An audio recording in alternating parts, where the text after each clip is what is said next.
Good afternoon, everyone.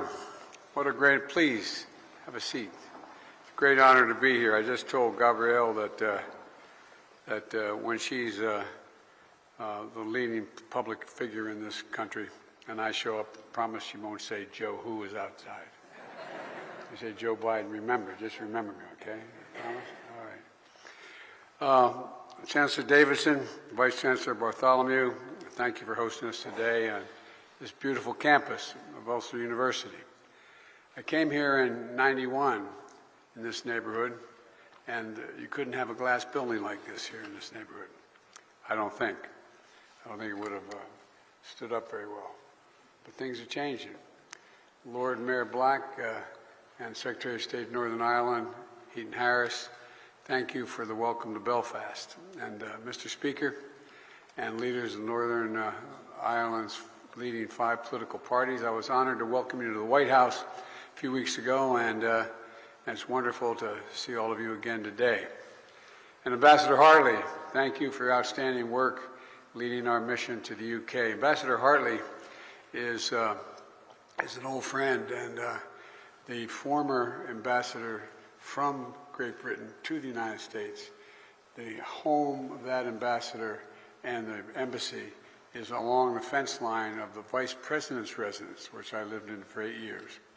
And the Vice President and I became friends with the ambassador. And his last trip back home before he came back to Washington to serve out the final few months of his term, he told me he was going to bring something back for me. And so I didn't know what he had in mind. But when he came back, we had him over the house. We spent some time together, he and his wife and I and my wife. And he brought back a book with a photograph on the front of the book. It had been just reprinted, the book, of a somewhat stout British captain in his quarters with a big bulldog sitting next to him. And his name was Captain George Biden, because he used to always kid me and saying, you know, Biden's English. You talk about the Irish, Biden's English. And he told me that he went back and he had the Lord Admiralty, this is God's true story, check.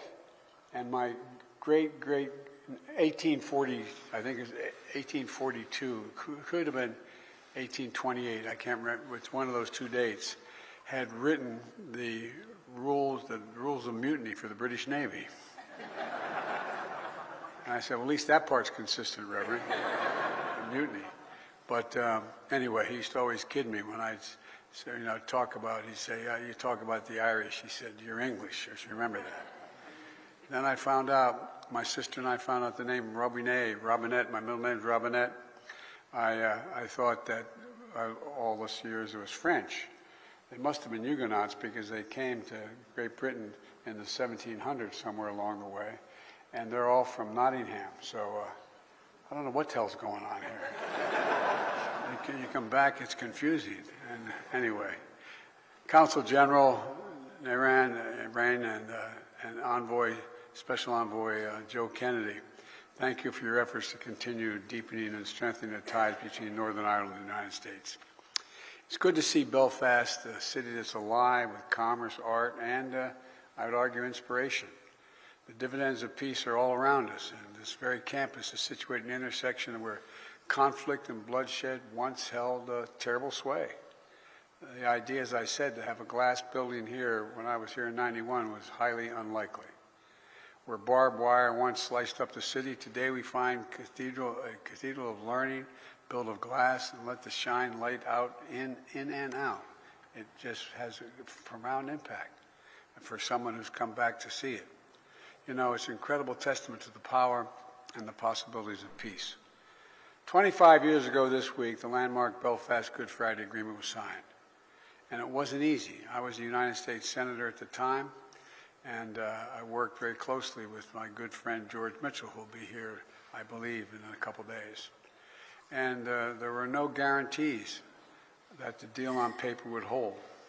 No guarantees that it would be able to deliver the progress we celebrate today. It took long, hard years of work to get to this place. It took a people willing to come together in good faith and to risk boldly for the future.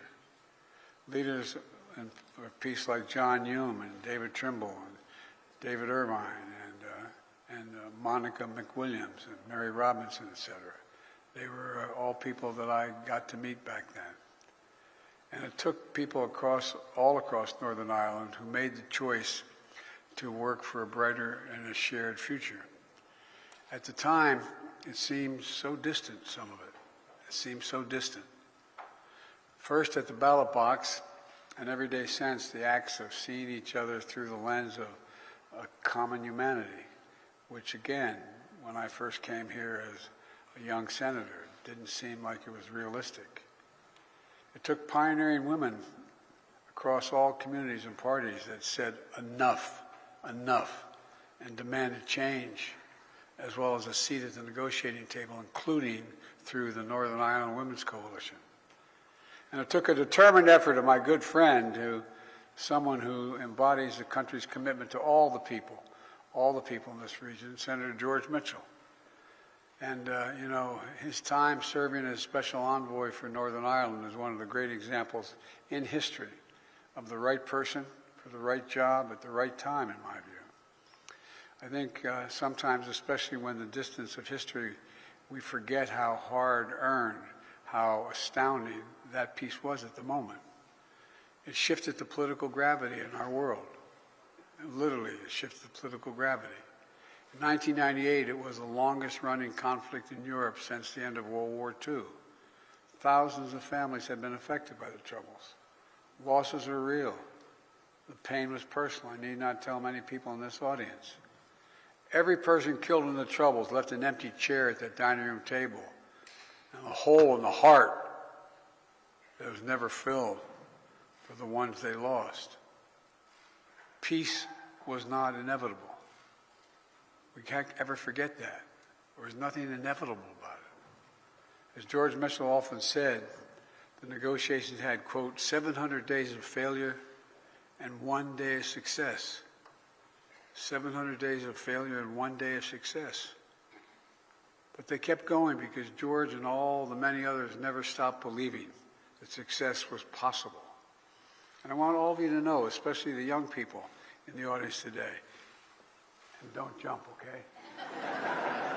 Oh, I didn't see it all the way up there. As my father would say, please excuse my back, I apologize.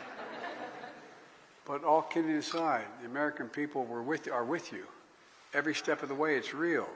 Those of you who've been to America know that there is a large population that is invested in what happens here, that cares a great deal about what happens here. Supporting the people of Northern Ireland, protecting the peace, preserving the Belfast Good Friday Agreement is a priority for Democrats and Republicans alike in the United States, and that is unusual today because we've been very divided on our parties. This is something that brings Washington together. It brings America together. I spoke about this with Northern Ireland's political leaders as well as the Taoiseach on our St. Patrick's Day celebration at the White House. It's been a key focus for me throughout my career. I remember working as a senator to see how the United States could support and encourage, bit by bit, any moves toward peace. I got elected in 1972 as a 29-year-old kid to the United States Senate. And it was just the start of it. I mean, it seemed like it was a goal that was so far away. I remember coming here, as I said, in 91, seeing this city divided and barricaded. Then in 94, when the ceasefire was declared, it was like a sea change. The tide of violence began to recede, hope rolling in. In 1998, overwhelming joy. It's hard to communicate just how deeply invested in your success, the people across the United States are. And those of you who've been there know it. You know it. I'm not making this up. This is real. It's almost people can taste it. The family ties, the pride, and those Ulster Scots immigrants, those Ulster Scots immigrants who helped found and build my country. They run very deep, very deep. Men born in Ulster were among those who signed the Declaration of Independence of the United States, pledging their lives, their fortunes, and their sacred honor for freedom's cause. The man who printed the revolutionary document was John Dunlap. He hailed from County Tyrone, and countless others established new lives of opportunity across the Atlantic, planting farms, founding communities, starting businesses, never forgetting their connection to this island. As a matter of fact, as you walk into my office in the Oval Office of the United States Capitol, guess what? You know who founded and designed and built the White House? An Irishman. No, not a joke. Not a joke. Passing it down generation after generation. Your history is our history. But even more important, your future is America's future. Today's Belfast is the beating heart of Northern Ireland and is poised to drive unprecedented economic opportunity and investment from communities across the UK, across Ireland, and across the United States. The simple truth is that peace and economic opportunity go together. Peace and economic opportunity go together. In the 25 years since the Good Friday Agreement, Northern Ireland's gross domestic product has literally doubled. Doubled. And I predict to you, if things continue to move in the right direction, it will more than triple. There are scores of major American corporations wanting to come here, wanting to invest. Many have already made homes in Northern Ireland, employing over 30,000 people. And in just the past decade, American business has generated almost $2 billion in investment in the region. $2 billion. Today, Northern Ireland is a churn of creativity, art, poetry, theater. Some of our favorite television shows, the movies are filmed here, as you know. And I understand the star of the recent Oscar-winning film and someone of Belfast barista, James Martin, is here today. James, where are you?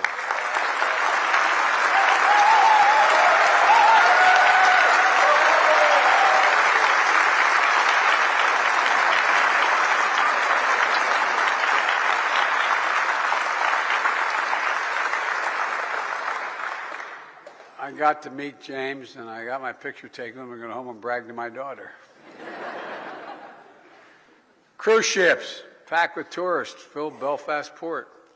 And young people, instead of fleeing for opportunities elsewhere, can see their futures and careers for themselves that speak to unlimited possibilities here. How many of you have heard over the years, those of you closer to my age, Mom, Dad, there's nothing here for me. I'm going to move. I'm going to leave. I got to go. Well, it's not happening now. So it's up to us to keep this going, to keep building on the work that has been done every day for the last 25 years, to sustain the peace, unleash this incredible economic opportunity, which is just beginning. I promise you. You think I'm joking. It's just beginning. We get this, keep it going. We all know there's more we can do together. You know, there's so much energy and dynamism, especially among young people who are starting their own businesses, blazing their own trails, connecting to the global community of entrepreneurs. And young people in Northern Ireland are on the cutting edge of sectors that are going to define so much of the future. Cyber, technology, clean energy, life sciences. Here in Northern Ireland, programs like Young Enterprise Northern Ireland, helping thousands of young people each year gain skills and pursue their goals as entrepreneurs. That's why I asked Joe Kennedy, my new special envoy in Northern Ireland of Economic Affairs, to help supercharge that work, to bring more businesses, more investment, more opportunity here to Northern Ireland, and help realize the enormous economic potential of this region. Because I know parenthetically, when that happens here, it gives faith to people around the world. If it can be done here, it can be done in my community. Not a joke. The world is changing. It's changing drastically. And it presents enormous opportunity, but also significant dangers. To that end, later this year, Joe's going to be leading a trade delegation of American companies to Northern Ireland. Now, I know the UK's departure from the European Union created complex challenges here in Northern Ireland. And I encourage the leaders of the UK and the EU to address the issues in a way that serve Northern Ireland's best interest. I deeply appreciate the personal leadership of Prime Minister Sunak and European Commissioner von der Leyen to reach an agreement.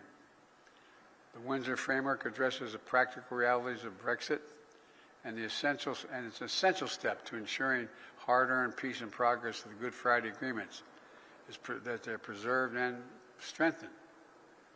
You know, the negotiators listened to business leaders across the UK and Ireland who shared what they needed to succeed.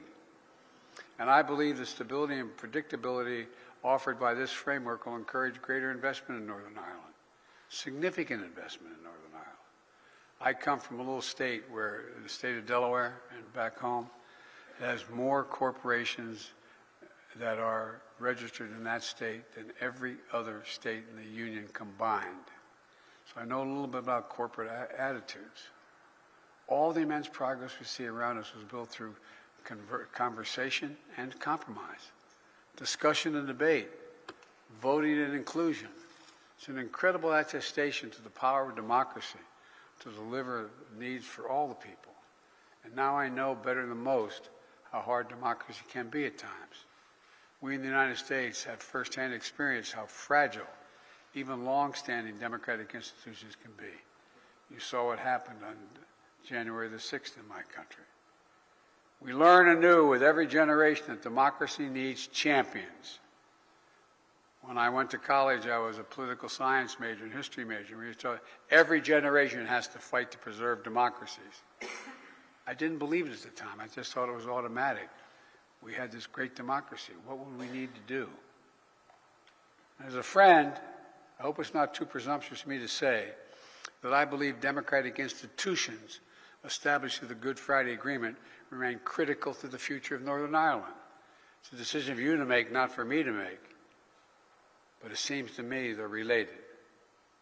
An effective, devolved government that reflects the people of Northern Ireland and is accountable to them.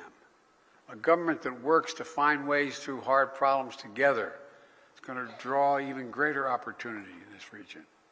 So I hope the Assembly and the Executive will soon be restored. That's a judgment for you to make, not me, but I hope it happens. Along with the institutions that facilitate North-South and East-West relations, all of which are vital pieces of the Good Friday Agreement. For in politics, no matter what divides us, if we look hard enough, there are always areas that's going to bring us together if we look hard enough. Standing for peace, rejecting political violence must be one of those things. So I want to once more recognize the way the leaders of Northern Ireland's major political parties come together in the wake of attempted murder of Detective Chief Inspector Caldwell to show that the enemies of peace will not prevail. Northern Ireland will not go back, pray God. The attack was a hard reminder that there will always be those who seek to destroy rather than rebuild. But the lesson of the Good Friday Agreement is this: in times when things seem fragile or easily broken, that is when hope and hard work are needed the most. That's when we must make our theme repair, repair. And in Holy Easter season, this season, when all Christians celebrate renewal and life, the Good Friday Agreement showed us that there is hope for repair, even in the most awful breakages. You know, it helped people all around the world to hope for renewal and progress in their own lives. And most of all, allowed an entire generation of young people in Northern Ireland and across the UK and the Republic of Ireland to grow up in a society mended by connection, made stronger by independence, interdependence, and respect. Young people like Gabrielle, who we just heard from earlier.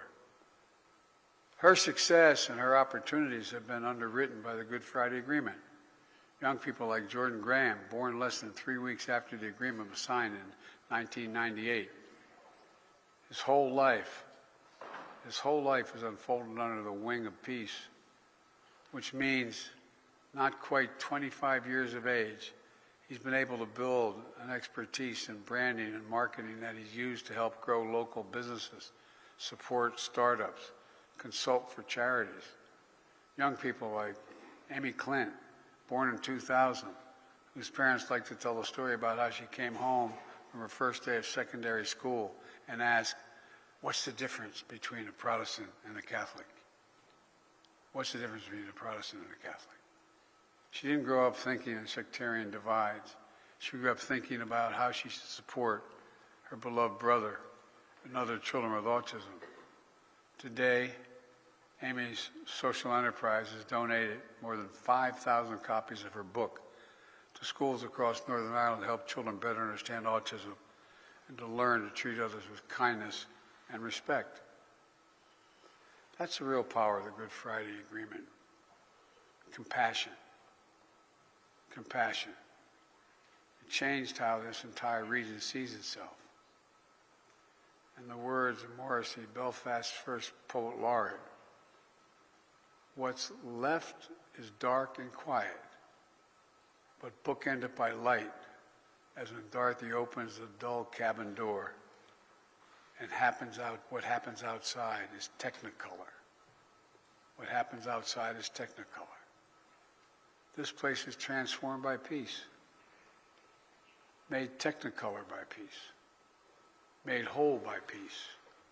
So today, I come to Belfast to pledge to all the people of Northern Ireland, the United States of America will continue to be your partner in building the future the young people of our world deserve. It matters to us, to Americans, and to me personally. It genuinely matters if you've traveled my country. So let's celebrate 25 extraordinary years by recommitting to renewal, repair, by making this exceptional peace the birthright of every child in Northern Ireland for all the days to come. That's what we should be doing. God willing, you'll be able to do it. Thank you all for listening, and may God bring you the peace we need. Thank you.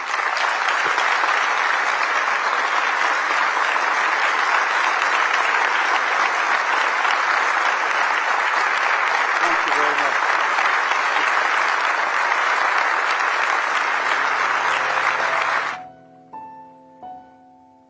much.